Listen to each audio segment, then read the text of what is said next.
coordination qui date de 1998. C'est une zone, c'est une union douanière, c'est une union monétaire.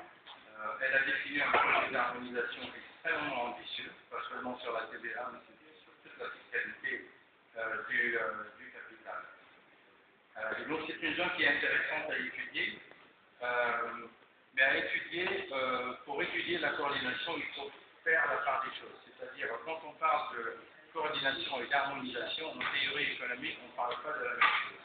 Par définition, l'harmonisation des lois fiscales implique forcément l'absence de coordination. Si tous les pays ont les mêmes taux, les mêmes assiettes, on n'a plus besoin de coordonner. On n'a plus besoin d'échanger d'informations, on n'a plus besoin de savoir où la transaction a eu lieu. Il y a égalité parfaite des règles fiscales. Quand on parle de coordination en théorie économique, on parle en fait de coordonner des actions qui, sans coordination, feront mal à tout le monde. Par exemple, la concurrence fiscale, c'est un problème de coordination. Quelles sont les leçons qu'on peut tirer? Rapidement, les leçons qu'on peut tirer de la coordination de la TVA en zone UEMOA, il faut retourner rapidement sur l'origine de cette coordination. Donc la directive de 98 qui a encadré les taux et l'assiette de la TVA et le seuil d'assujettissement avec une liste d'exonération. Donc c'est une directive extrêmement simple, très facile à lire, très bien rédigée et qui a bien servi les pays à l'époque, qui était en début de dévaluation du franc CFA en 1994, une dévaluation de 50%. Les pays avaient besoin d'ajustements structurels. Une partie de l'ajustement portait sur la recette et la TVA est venue vraiment au bon moment pour servir cet ajustement. La situation après une dizaine d'années, elle est un peu différente. La directive, on l'a changée en 2009 pour introduire un autre taux positif, entre 5 et 10%. On a élargi l'assiette des exonérations, donc on a restreint l'assiette fiscale et la liste qui est assujettie au taux faible, elle est quand même extrêmement large. Là, j'ai mis les biens qui sont assujettis à ce taux faible. Et on a augmenté les taux d'assujettissement.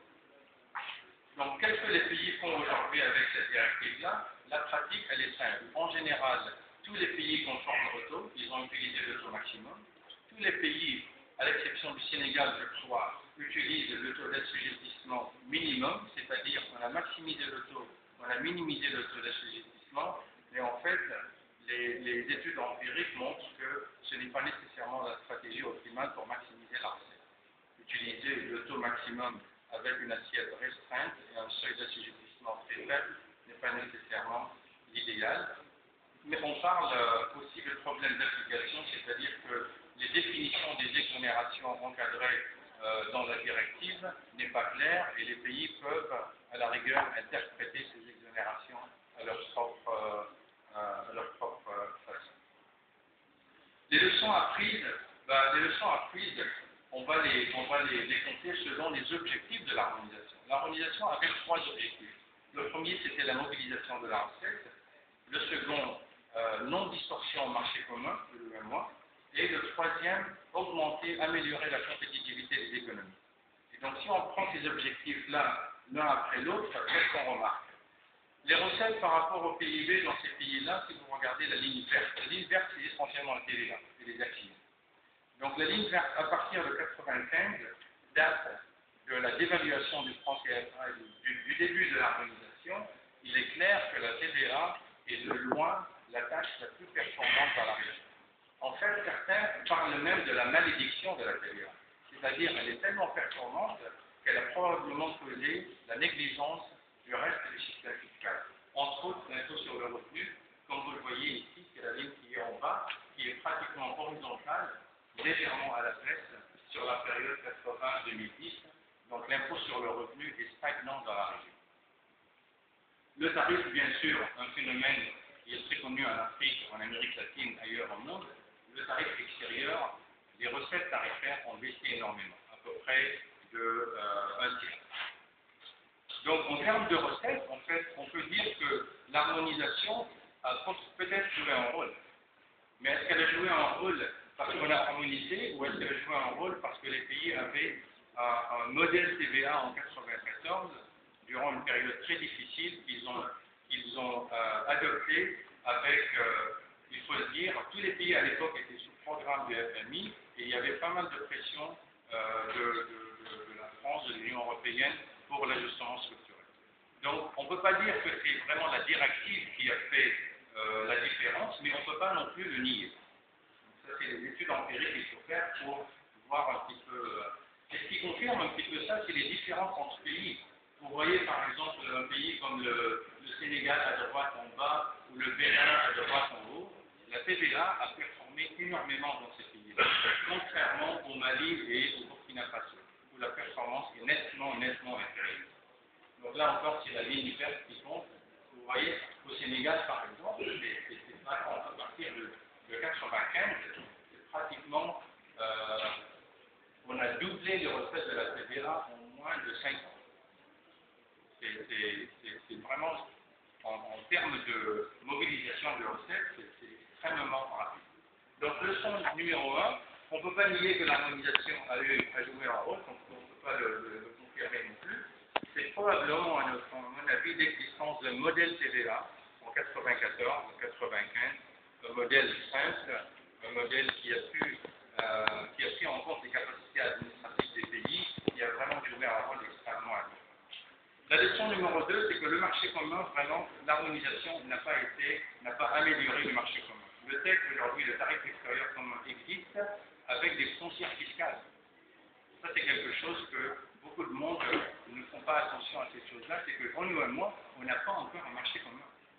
On a une union douanière, mais on a des frontières fiscales entre les pays. Et ces frontières fiscales sont toujours, en fait, on a documenté dans certaines régions, avec les gouvernements centraux, les gouvernements locaux, il y a plus de 50 points de vérification pour qu'un camion passe d'un pays à l'autre. 50 fois. Donc on est loin du marché commun en zone. Et la deuxième preuve, c'est dans les données, vraiment. Si vous regardez ces données, en fait, ces données montrent, entre 2090, 2000, 2010, la part du commerce intracommunautaire. Et donc, les couleurs, c'est les années. Vous voyez, par exemple, les exportations intracommunautaires, complètement à gauche. Les exportations intracommunautaires, et la deuxième partie, là encore à partir de la gauche, les importations intracommunautaires n'ont pratiquement pas bougé. Sur une vingtaine d'années, n'ont pratiquement pas bougé. Par contre, complètement à droite, le commerce total par rapport aux pays, lui, a augmenté. C'est-à-dire que ces pays, en fait, la part du commerce international dans leur PIB a augmenté, mais les échanges entre les pays sont stagnants. Donc, le but d'augmenter les échanges entre les pays pour l'intégration régionale est loin d'être une vérité aujourd'hui en zone franc. Leçon numéro 2, le vrai test de l'intégration régionale, en fait, est bien quand les pays décident de faire tomber les frontières fiscales. C'est là où on va parler de coordination. C'est là où on va se poser la question comment la TVA va fonctionner dans le marché commun. Mais aujourd'hui, cette question ne se pose pas. La troisième leçon, c'est la compétitivité. Est-ce qu'on a amélioré la compétitivité des pays?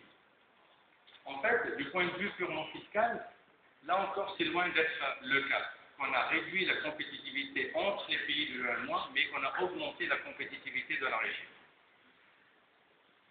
Et l'une des preuves, c'est que la TVA, en fait, est aujourd'hui vue, du moins partiellement, comme une taxe sur la production. Donc, il y a eu beaucoup de présentations hier qui ont montré un petit peu ce point-là. Et en fait, c'est une taxe qui est utilisée pour la compétition ou la concurrence fiscale entre pays.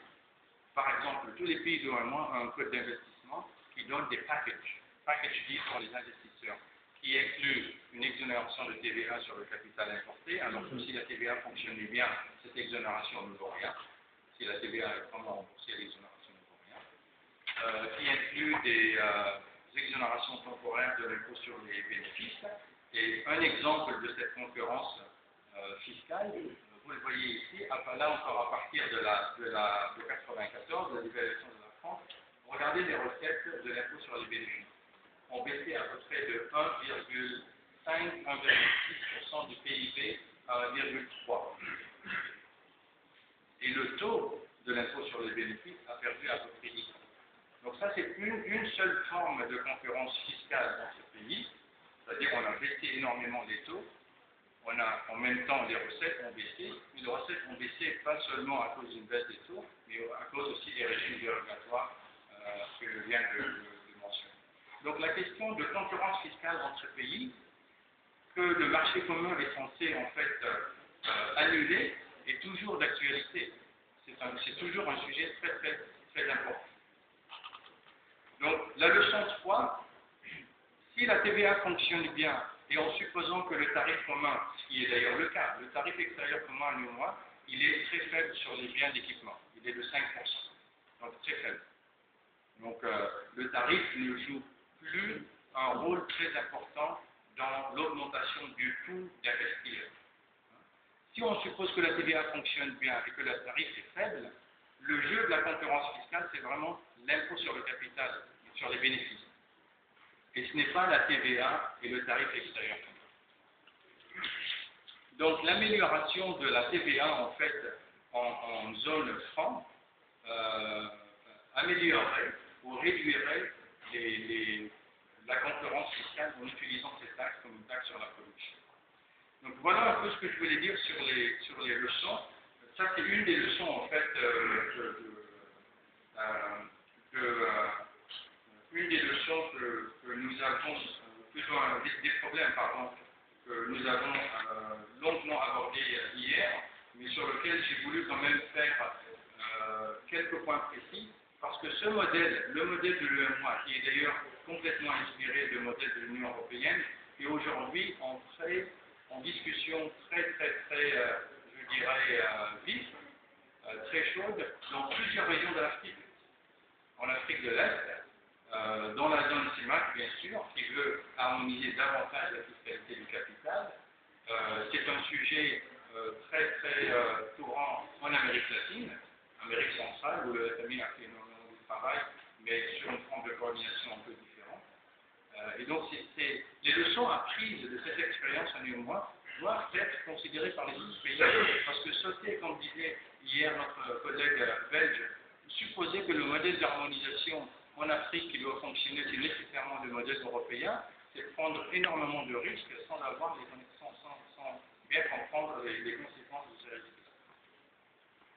Donc c'est en ce sens-là que la TVA, la coordination de la TVA africaine est utile. Donc rapidement, pour introduire la discussion d'aujourd'hui, j'ai fait quelques slides sur les problèmes notés hier, que j'ai appelés ce que l'oreille n'aurait pas fait. Parce que tous ces problèmes-là, quand on y réfléchit, en fait, je n'ai pas énormément lu l'oreille, mais si l'on juge par l'introduction et les présentations d'hier, je crois que le résumé des problèmes que je vais présenter, on peut très bien les appeler ce que l'oreille n'aurait pas fait. Donc les problèmes de TVA africaine, j'en cite 5 pour lancer la discussion. Le premier, nombre et niveau des taux. Départ du taux unique pourrait poser un problème de recette dans un contexte de taux standard élevé et assiette étroite. C'est-à-dire aujourd'hui, avec l'exemple de l'UEMOA et de la CEMA qui vient de permettre un taux réduit, en fait, pour l'histoire, le FMI n'est pas contre les taux multiples, contrairement à ce qu'on pense. C'est vrai qu'on préfère la simplicité, mais pour l'histoire, en fait, les premières suggestions de la TVA harmonisée en Afrique de l'Ouest dans les années 95 comprenaient en fait une proposition à 2 taux. Mais les pays ont choisi un taux à la fin. Mais en fait, le FMI avait fait une proposition à 2 taux à l'époque. Ça, c'est pour l'histoire. Donc aujourd'hui, je pense qu'il y a une question, c'est que comme je l'ai présenté en Afrique de l'Ouest et aussi ailleurs dans la région, les assiettes des TVA sont plutôt restreintes, étroites. On parle à peu près entre 25 et 40% du potentiel en Afrique, en moyenne. Ça varie entre pays, mais 25 et 40%, ça veut dire que le potentiel qui reste est énorme. Problème les plus préoccupants en présence de contraintes sur les autres choix politiques.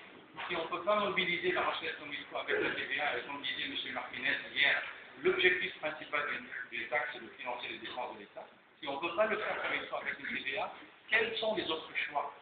Est-ce que l'impôt sur les bénéfices est un choix crédible? On vient de voir l'histoire de la concurrence fiscale. Je crois que non. Est-ce que l'impôt sur le revenu des personnes physiques est un choix crédible? On vient de voir la stagnation de l'impôt sur le revenu sur les 20 années qui viennent de passer. Donc il faut voir l'alternative. C'est pas de dire oui, bien, on va augmenter les exonérations parce que bon, on a un souci de politique et sociale. C'est tout à fait justifié. Mais quelle est l'alternative pour financer le budget de l'État? C'est la vraie question. Quelle est l'alternative? Est-ce qu'elle est plus mauvaise ou moins mauvaise que la TVA? Pour ne pas dire meilleure que la TVA. Il y a aussi une certaine, je ne dirais pas d'évidence empirique forte, mais on connaît certaines expériences où l'introduction d'un second taux amène un glissement vers un troisième et un quatrième taux. L'exemple de la Tunisie a été cité hier, que j'ai remarqué avec beaucoup d'intérêt, qui a commencé, je crois, avec 3 taux et qui est passé à 4. Les discussions au début en Tunisie, peut-être étaient... Pardon? En Tunisie, on a 3 taux, mais en fait, on a des 4 taux. Ah, il y avait 4 taux, on est à 3. Donc on est passé à 4 à un certain point, on est revenu à 3. Mais il y a donc ce souci, je dirais, est-ce que l'introduction, cette question que je dis valable, est-ce que l'introduction d'un deuxième taux amène un glissement vers un troisième? C'est à la table ronde d'en discuter. L'assiette, donc taux faible combiné avec une assiette large sert mieux. M. Martinez l'a très bien dit hier. Un taux faible, une assiette large, c'est simple, c'est neutre, pas beaucoup de distorsions, ça sert l'objectif process de la façon la plus efficace possible. Les exonérations peuvent être justifiées, bien sûr, les exonérations peuvent être justifiées, mais comment on va les cibler? Comment on va s'assurer que le coût de l'exonération est le moins faible possible, étant donné les bénéfices de l'exonération? Aujourd'hui, l'expérience en Afrique montre en fait, dans certains cas, que le coût est énorme, c'est-à-dire pour financer $1 ou 1 franc d'exonération TVA, on en paye à peu près 1,2, 1,3 pour financer les hauts revenus. Ça, c'est le coût des exonérations.